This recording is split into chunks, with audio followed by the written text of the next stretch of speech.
Hello students, कैसे हैं आप सभी। मैं बीके राठौर आप सभी का आपके अपने यूट्यूब चैनल जीएमडी क्लासेज में हार्दिक स्वागत अभिनंदन करता हूं। तो स्टूडेंट्स, आज हम शुरू करने जा रहे हैं हाई स्कूल में विज्ञान की क्लास के अंतर्गत एक बहुत ही महत्वपूर्ण प्यारा सा टॉपिक लेकर आए हैं। आप लोग पिछले सेशन में पढ़ चुके हैं धावन सोडा और बेकिंग सोडा के बारे में। हमारा एक और जो मुख्य टॉपिक है वो है, आइए शुरू करते हैं। हमारा टॉपिक जो है प्लास्टर ऑफ पेरिस। क्या शुरू करेंगे student? Plaster of Paris. Plaster of Paris. Plaster of Paris, तो ये हमारा टॉपिक है। कई बार यूपी बोर्ड के एग्ज़ाम में पूछा भी जा चुका है। तो आइए शुरू करते हैं हम आज का टॉपिक।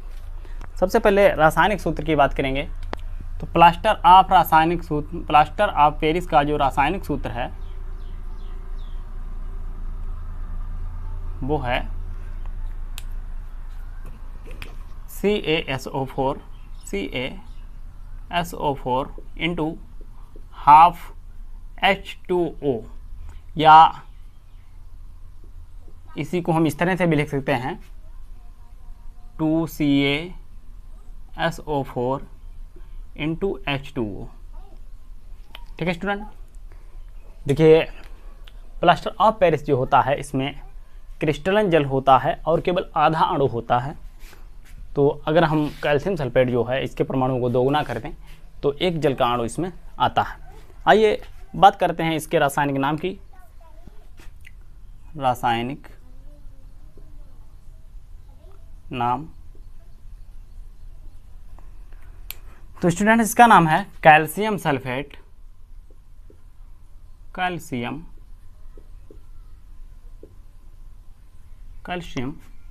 Sulphate hemihydrate.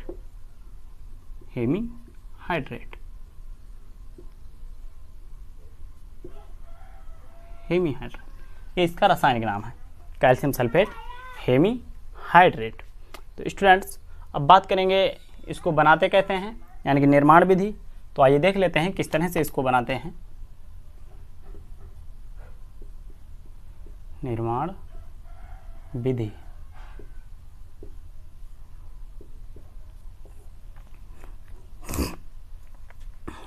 निर्माण विधि इसकी क्या है स्टूडेंट? जिप्सम को जब 373 डिग्री केल्विन पर गर्म करते हैं, आइए लिख लेते हैं थोड़ा। जिप्सम को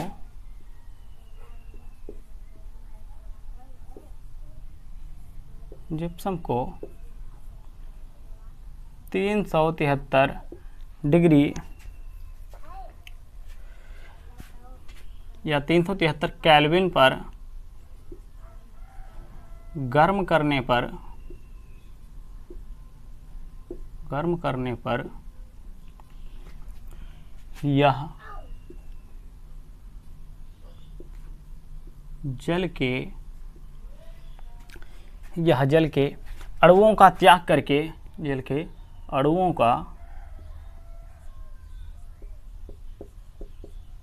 अणुओं का त्याग करके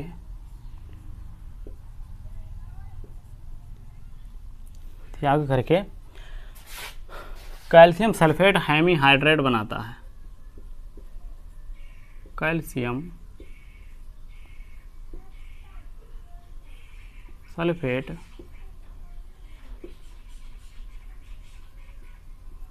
हेमीहाइड्रेट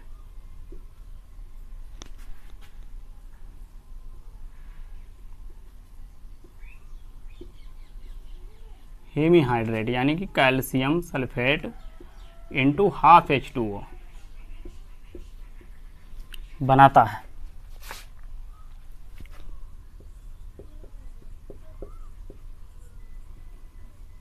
बनाता है। इसे ही प्लास्टर ऑफ पेरिस कहा जाता है। प्लास्टर ऑफ पेरिस कहा जाता है। ठीक है स्टूडेंट, देखिए जिप्सम जो होता है, जिप्सम का सूत्र क्या होता है, कैल्शियम सल्फेट यानी CaSO4 और इसके साथ में 2H2O जुड़े होते हैं। CaSO4 और 2H2O जिप्सम का रासायनिक सूत्र होता है। जब जिप्सम को 373 केल्विन पर गर्म किया जाता है तो यह जल के कुछ अणुओं का त्याग कर देता है और कैल्शियम सल्फेट हेमीहाइड्रेट बनाता है। इसी को स्टूडेंट हम जिप्सम कहते हैं। अब हम जानेंगे इसकी रासायनिक क्रिया विधि। तो आइए लिखते हैं कैल्शियम सल्फेट इंटू 2H2O। गर्म करेंगे 373 केल्विन पर। जब 373 केल्विन पर इसको गर्म करेंगे तो ये बनाता है calcium sulphate into half H2O और प्लस 3/2H2O जो अणु होते हैं ये बाहर निकल जाते हैं। ठीक है, तो ये इसकी रासायनिक क्रिया है।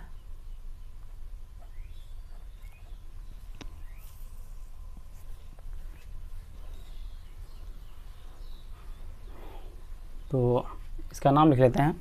इसका नाम मैंने आपको बताया है, जिप्सम नाम है इसका, जिप्सम।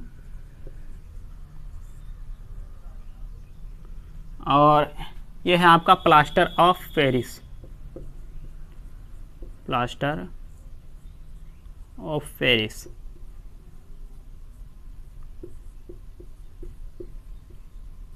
प्लास्टर ऑफ पेरिस या कैल्शियम सल्फेट हेमीहाइड्रेट, दोनों इसी का नाम है। अब बात करेंगे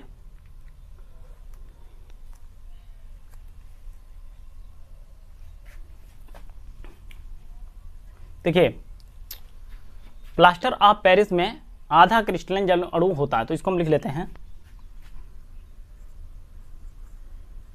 प्लास्टर ऑफ पेरिस में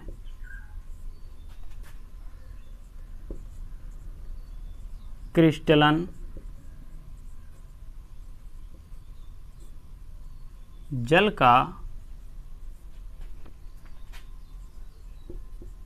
आधा अणु होता है।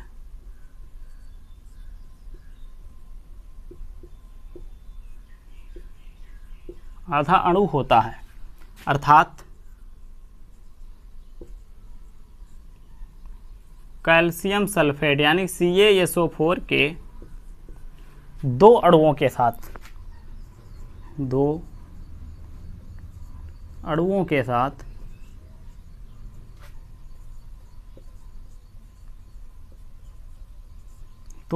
साथ क्रिस्टलन जल का एक अणु जुड़ा होता है।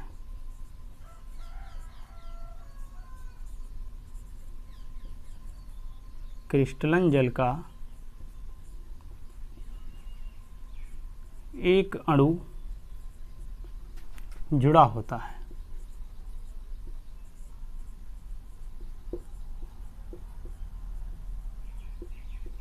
एक अणु जुड़ा होता है।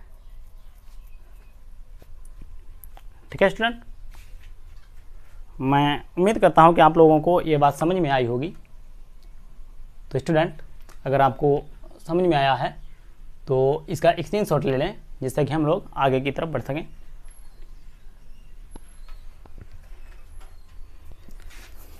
तो मैं उम्मीद करता हूं कि आप लोगों ने इसका स्क्रीनशॉट ले लिया होगा। अब इसको मैं इरेज कर देता हूं।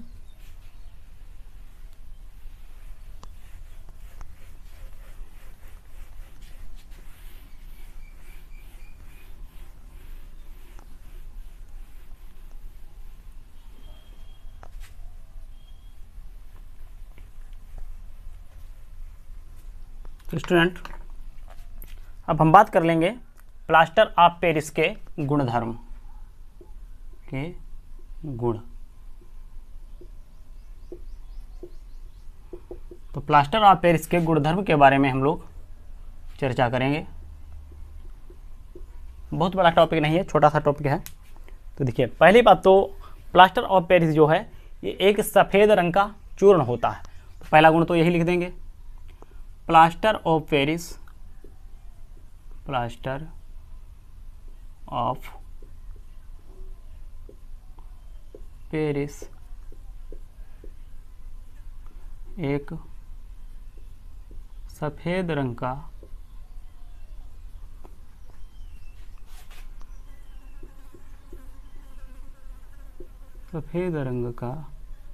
चूर्ण होता है।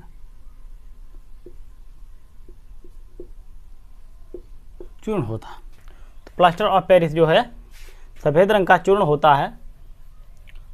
और दूसरी बात है, दूसरा इसका जो रासायनिक गुण है वो है जल का प्रभाव या जल से क्रिया। आइए देखते हैं जल से क्रिया करके ये क्या करता है।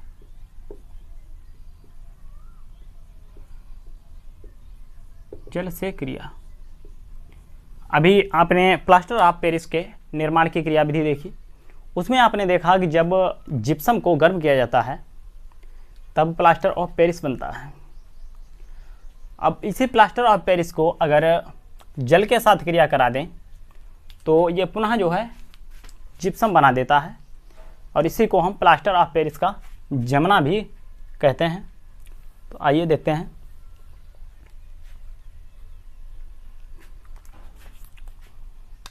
तो plaster of Paris, plaster of Paris जल सोख कर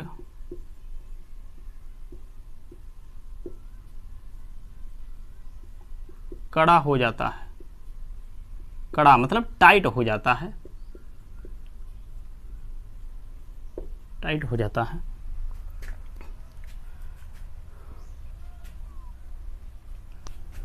एवं जिप्सम बनाता है।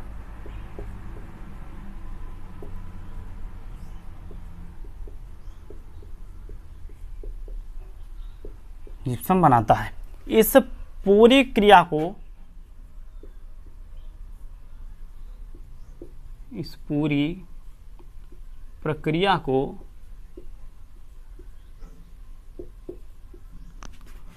प्लास्टर ऑफ पेरिस का जमना भी कहा जाता है। प्लास्टर ऑफ पेरिस का जमना भी कहा जाता है।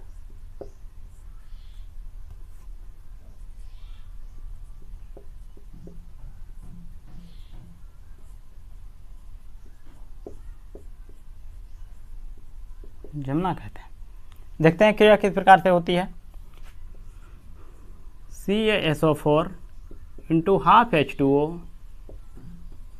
और इसके साथ में वही 3/2 H2O और जुड़ जाएंगे।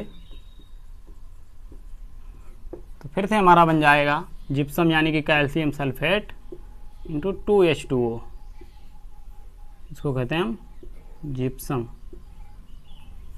हिंदी में लिख देते हैं, कुछ लोगों को समझ में नहीं आता होगा। जिप्सम, ठीक है। ये क्या है? ये है plaster of Paris. Plaster of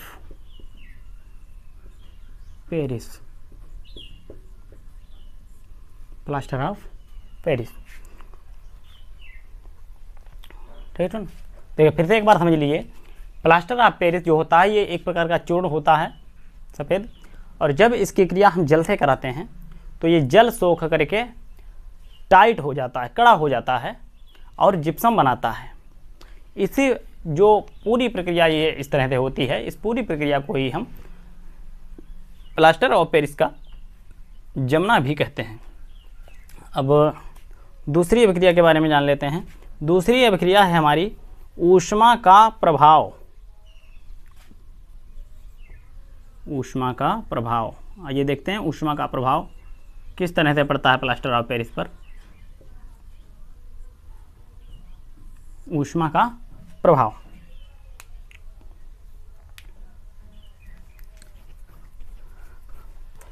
ऊष्मा का प्रभाव दो तरह से पड़ता है। पहला है जब प्लास्टर ऑफ पेरिस को 473 केल्विन पर गर्म किया जाए, और दूसरा है 673 केल्विन पर गर्म करना। तो पहले हम 473 केल्विन पर गर्म करने पर क्या प्रभाव पड़ता है इसके बारे में जान लेते हैं। जब प्लास्टर ऑफ पेरिस को गर्म किया जाता है 473 केल्विन पर, तो ये कैल्शियम सल्फेट को अलग कर देता है और जल को अलग कर देता है। आइए लिख लेते हैं थोड़ा सा।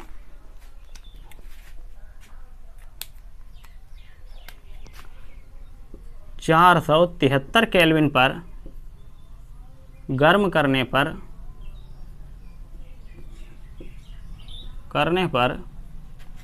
यह कैल्शियम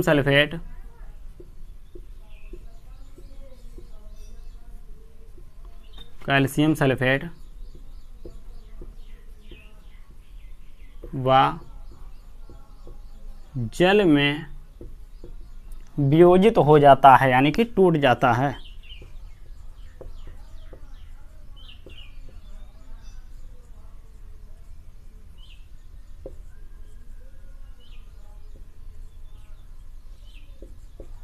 वियोजित हो जाता है। आइए देखते हैं किस तरह से।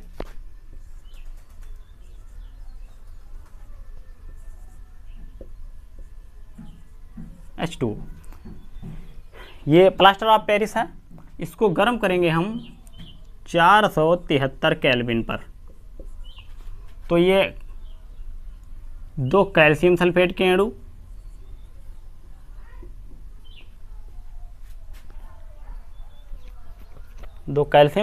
अणु और साथ ही जल के दो अणुओं में टूट जाता है। जल के दो अणुओं में टूट जाता है, ठीक है। लेकिन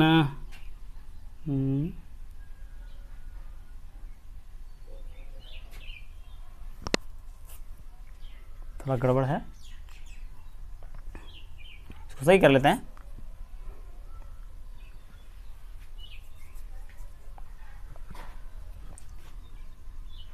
इसको फिर से लिखते हैं एक बार। दो कैल्शियम सल्फेट के अणु इसमें होंगे और दो जल के अणु होंगे। अब कैल्शियम सल्फेट अलग टूट जाता है और जल अलग हो जाता है। ये इसकी प्रोसेस होती है 473 केल्विन पर।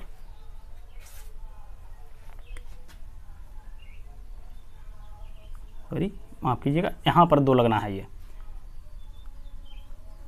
कैल्शियम सल्फेट और 2H2O। देखिए कैल्शियम सल्फेट के भी दो परमाणु हो गए, क्योंकि हमारा कैल्शियम सल्फेट का उसका सूत्र क्या था। तो कैल्शियम सल्फेट के साथ आधा जल का अणु जुड़ा होता है।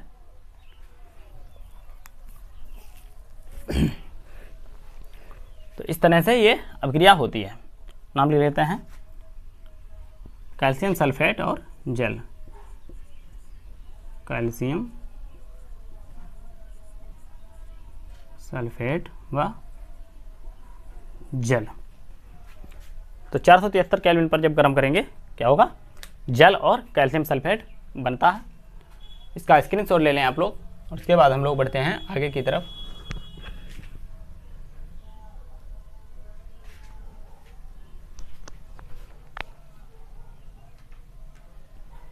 तो उम्मीद करता हूँ आपने स्क्रीनशॉट अब ले लिया होगा। आइए इसको इरेज करके आगे की तरफ बढ़ते हैं।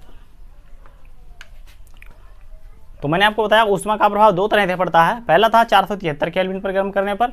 अब हम दूसरे में देखेंगे कि 673 केल्विन पर गर्म करने पर क्या प्रभाव पड़ता है।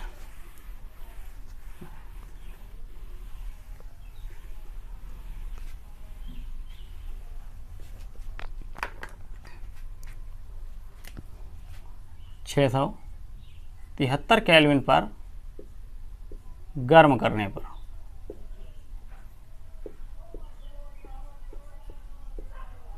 673 केल्विन पर गर्म करने पर। आइए शुरू करते हैं। जो कैल्शियम सल्फेट बना था अभी हमारा, आपने देखा कि कैल्शियम सल्फेट बना और जल बना, तो ये कैल्शियम सल्फेट जो है CaSO4, इसको पुनः गर्म करते हैं 673 केल्विन पर, 673 केल्विन पर गर्म करते हैं। तो 673 केल्विन यानी कि हाई टेम्परेचर पर जब इसे गर्म करते हैं तब ये बनाता है कैल्शियम ऑक्साइड सल्फर डाइऑक्साइड। पहली बात तो कैल्शियम ऑक्साइड बनाता है, दूसरी बात सल्फर डाइऑक्साइड बनाता है, और साथ में ये बनाता है आपका ऑक्सीजन गैस। ठीक है स्टूडेंट,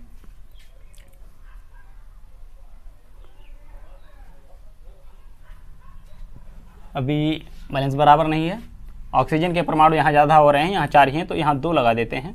अब कैल्शियम 2 हो गए तो 2 यहाँ लगा दीजिए, और सल्फर भी 2 हो गया तो 2 यहाँ लगा दीजिए। अब देखिए 2 ऑक्सीजन के ये हो गए और 2 दूनी 4 ये हो गए, तो 4 ये 2 ये कितने हो गए 6, और 2 ये 8 हो गए। इधर भी हमारे परमाणु ऑक्सीजन के 8 हो गए। तो इस तरह से समीकरण ये संतुलित है। तो यहाँ पर हम क्या कहेंगे, हम कहते हैं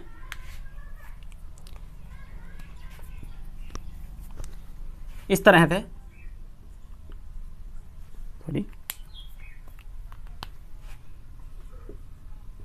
इस तरह से कैल्शियम सल्फेट को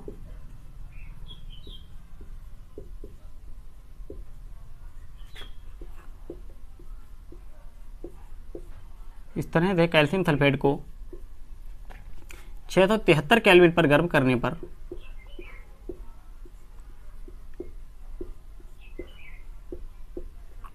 करने पर कैल्शियम ऑक्साइड सल्फर डाइऑक्साइड दोनों लिख लेते हैं, कैल्शियम ऑक्साइड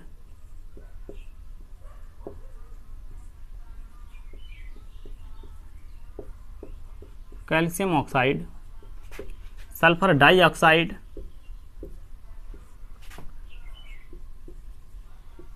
डाइऑक्साइड व ऑक्सीजन गैस बनती है।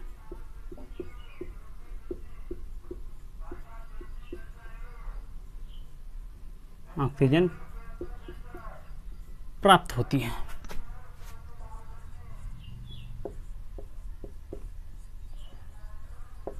ऑक्सीजन प्राप्त होती है। ठीक है, देखिए पहले आपने कैल्शियम सल्फेट हेमीहाइड्रेट यानी कि जब प्लास्टर ऑफ पेरिस को गर्म किया 473 केल्विन पर, तो आपको प्राप्त होता है कैल्शियम सल्फेट और साथ में प्राप्त होता है जल। इसी प्राप्त हुई कैल्शियम सल्फेट को पुनः हम गर्म कर देते हैं 673 केल्विन पर। तो 673 केल्विन पर गर्म होने के बाद ये कैल्शियम ऑक्साइड सल्फर डाइऑक्साइड और ऑक्सीजन गैस में टूट जाता है।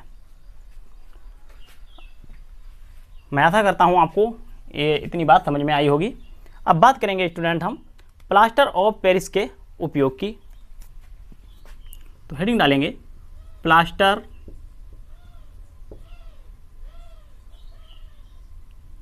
ऑफ पेरिस के उपयोग।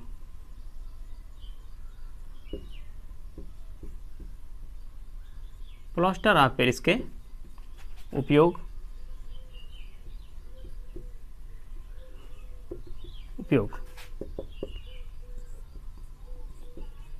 आइए प्लास्टर ऑफ पेरिस के उपयोग के बारे में जानते हैं। देखिए सबसे पहला उपयोग है खिलौने बनाने में। प्लास्टर ऑफ पेरिस के खिलौने आते हैं और साथ में खिलौने व मूर्तियाँ बनाने में लिखते हैं। मूर्तियाँ जो आती हैं विभिन्न प्रकार की, बहुत ही देखने में जो आकर्षक होती हैं, तो इनका निर्माण प्लास्टर ऑफ पेरिस से भी होता है। खिलौने और मूर्तियाँ के निर्माण में दूसरी बात सजावट हेतु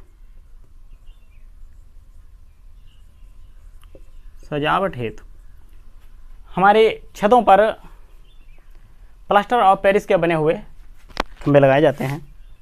रेलिंग के रूप में जो हमारी सीढ़ियाँ होती हैं इनके किनारे भी लगाते हैं, तो प्लास्टर ऑफ पेरिस के बने हुए होते हैं। तो नंबर 2 सजावट हेतु, और नंबर 3 सजावट हेतु नहीं, सजावट का सामान बनाने हेतु लिख देते हैं और अच्छा लगेगा। सजावट का सामान बनाने हेतु, सामान बनाने हेतु।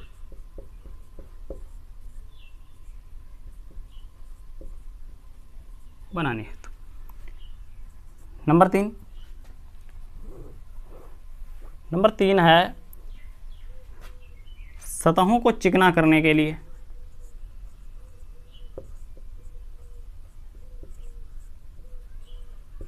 सतहों को चिकना रखने के लिए।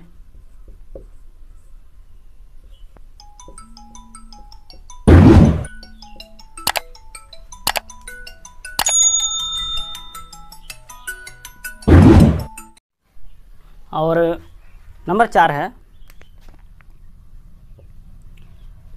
है हमारा टूटी हड्डी पर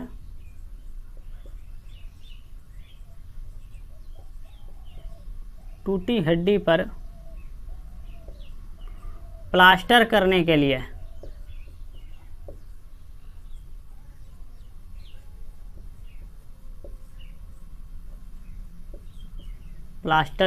लिए, प्लास्टर ऑफ पेरिस का उपयोग करते हैं। तो स्टूडेंट इसका आप लोग स्क्रीनशॉट ले लें।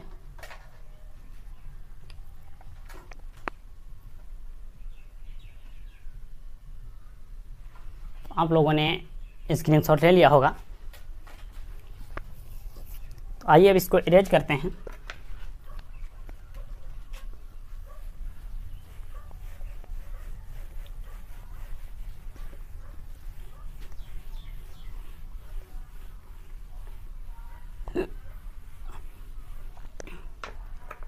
तो स्टूडेंट एक क्वेश्चन है इसी चैप्टर से संबंधित, और मैंने आपको पढ़ाया है पीएच के बारे में। तो पीएच से संबंधित ही एक क्वेश्चन पूछा जाता है। क्वेश्चन हमारा एक बिलियन का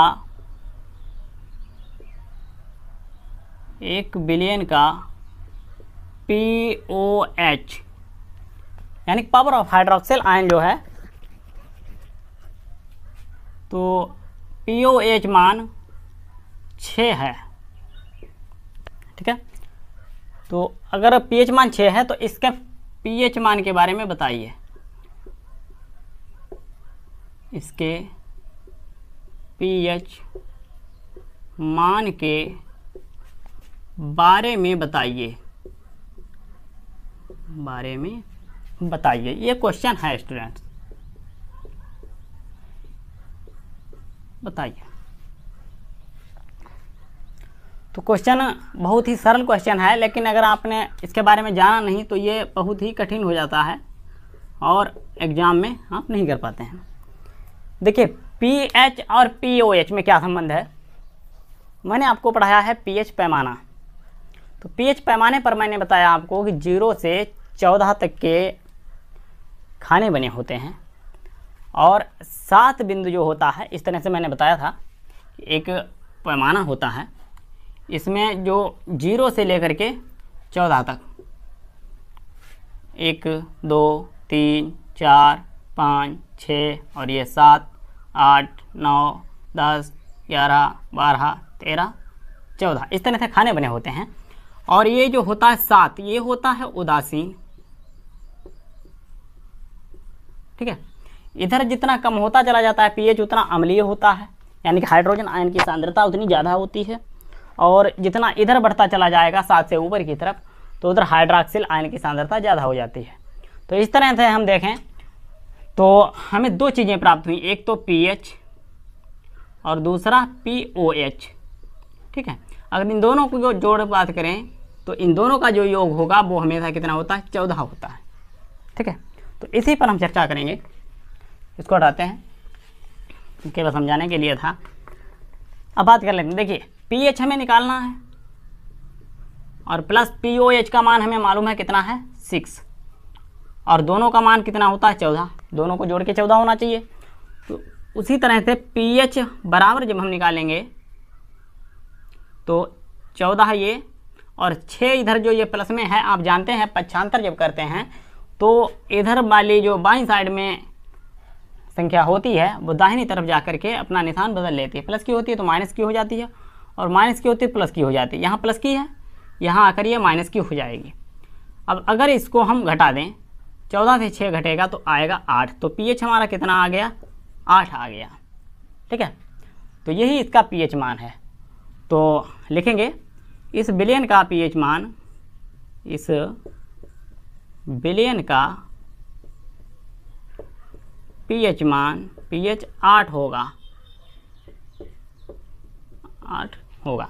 ठीक है स्टूडेंट, मैं उम्मीद करता हूँ कि ये बात भी आपको बहुत अच्छे से समझ में आई होगी। तो इसका स्क्रीनशॉट ले लें। उम्मीद करता हूँ आपने स्क्रीनशॉट ले लिया होगा। तो स्टूडेंट्स, इसी क्लास के साथ जो आपका दूसरा पार्ट है वो समाप्त होता है।